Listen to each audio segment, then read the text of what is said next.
नमस्कार. आज आपण महागाव तालुक्यातील तहसील कार्यालयासमोर आहोत. एक उपोषणकर्ते आपल्या समोर आहेत. महागाव तालुक्यातील भोसा येथे मोठ्या प्रमाणात अवैध रेती साठा जो ई-क्लास जमिनीवर जमा आहे, या प्रकरणात त्यांनी तहसील कार्यालय महागाव येथे उपोषण सुरू केलेलं आहे. उपोषणकर्त्यांच्या काय मागण्या आहेत या विषयावर आपण त्यांच्याशी बातचीत करणार आहोत. भाऊ नमस्कार, मराठी 9 न्यूज मध्ये तुमचं स्वागत आहे. काय मागण्या आहेत तुमच्या तहसील प्रशासनाकडे? सर्वप्रथम तुमचा परिचय द्या. नमस्कार भाऊ, मी भोसा प्रदीप जगताप. आपल्या इथं भोसा शासकीय जमिनीत भरपूर ई-क्लास जमीनमध्ये भरपूर रेती साठा जमा केलेला आहे. मी शासनाकडे मागणी केलेली आहे की हा रेती साठा जप्त करण्यात यावा आणि मला न्याय देण्यात यावा. त्याच्यामध्ये तलाठी आणि मंडळ अधिकाऱ्यांनी जे पत्र दिलं मला, आदेश पंचनामा मोका पाहणी, याच्यामध्ये सपशेल खोटेपणे देण्यात आले. विनोद माधुराव खंदारे यांच्या 62 सर्वे नंबर 62 मध्ये आहे म्हणून असं स्पष्ट खोटं दर्शवलेलं आहे. हा इथं नसताच हा शासकीय जमिनीत क्रमांक 63 याच्यामध्ये आहे. तुमची काय मागणी आहे प्रशासनाकडे? प्रशासनाकडे आमची मागणी एवढीच आहे की हा रेती साठा जप्त करावा आणि या खोट्या अहवालावर मंडळ अधिकारी आणि तलाठी यांच्यावर कारवाई करण्यात यावी आणि हा साठा घरकुलाला द्यावा किंवा जमा करावा, काय करायचं या साठ्याचा शासन निर्णय घ्यावा. व जिल्हा अधिकारी साहेबाचं परमिशन आहे असं तहसीलदार साहेबांनी दर्शवलेलं आहे.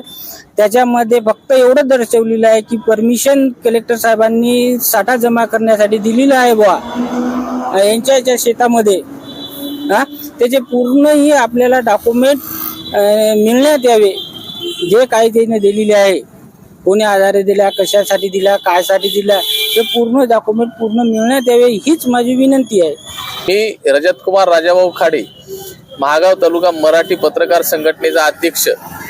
दिनांक 17/6/2026 पासून महागाव तहसील कार्यालयासमोर प्रदीप जगताप हे उपोषणाला बसले आहे.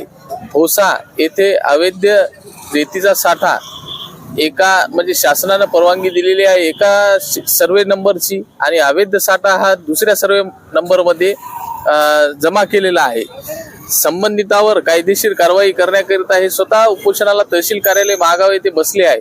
परंतु त्यांच्यावरच प्रशासनाने काल शासकीय कामामध्ये अडथळा केला म्हणून त्यांच्यावरच अनेक प्रकारचे गुन्हे दाखल केलेले आहे. आमच्या महागाव तालुका मराठी पत्रकार संघटनेच्या वतीने प्रशासनाला विनंती आहे, माननीय जिल्हाधिकारी साहेबांना विनंती आहे की उपोषणकर्त्यावर जर अशा प्रकारचे गुन्हे दाखल होत असतील तर उपोषणकर्त्यांनी न्याय मागायचा कुणाला? तहसीलदार साहेबांच्याच ऑफिसमध्ये जर अशा प्रकारे शासकीय कामात अडथळा आणला म्हणून जर गुन्हे दाखल करत असतील तर उपोषणकर्त्यांनी न्याय मागायला कोणाकडे द्यावं? त्याकरिता आमची महागाव तालुका मराठी पत्रकार संघटनेच्या वतीनं प्रशासनाला विनंती आहे की तात्काळ जे काही या उपोषणकर्त्यांवर गुन्हे दाखल झालेले आहेत त्यांनी तात्काळ मागे घ्यावे आणि संबंधित प्रकरणामध्ये जे दोषी अधिकारी आणि कर्मचारी असतील भ्रष्ट, त्यांच्यावर कायदेशीर फौजदारी कारवाई करण्यात यावी. आपण पाहू शकता की महागाव तालुक्यातील भोसा येथे गायरान जमिनीवर जो अवैध रेती साठा जमा करण्यात आला आहे, त्या साठा जप्त करण्यासाठी आणि दोषीवर कारवाई करण्यासाठी भोसा येथील नागरिक जे आहेत आमरण उपोषण करत आहेत. जोपर्यंत त्यांच्या मागण्या पूर्ण होत नाहीत तोपर्यंत हे आमरण उपोषण चालू राहणार असल्याचं त्यांनी मराठी 9शी बोलताना सांगितलेलं आहे. मराठी 9 न्यूज साठी सचिन उबाळे, महागाव, यवतमाळ.